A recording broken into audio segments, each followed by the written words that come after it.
The remains of 215 children, including some as young as 3, have been found in a mass grave on the grounds of a former residential school that was once part of a nationwide effort in Canada to separate Indigenous children from their families in an attempt to assimilate them.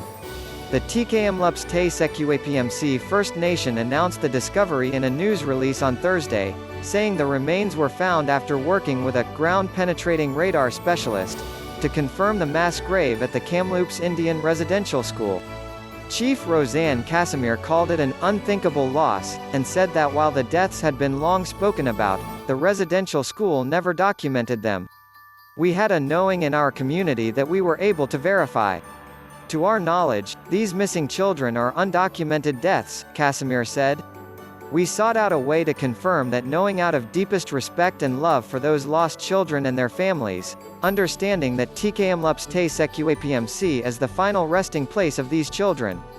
Canadian Prime Minister Justin Trudeau said the discovery was heartbreaking, calling it a painful reminder of that dark and shameful chapter of our country's history. The residential school system in Canada served as mandatory boarding schools for Indigenous youth and were run by churches and the federal government for more than 150 years during the 19th and 20th centuries. Conditions at the schools were poor. Children were often not allowed to speak their own language and received harsh punishment if they did.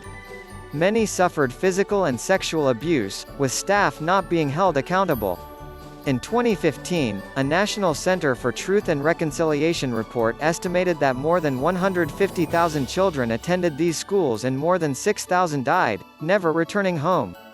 What happened at the schools amounted to cultural genocide, according to the report from the Truth and Reconciliation Commission.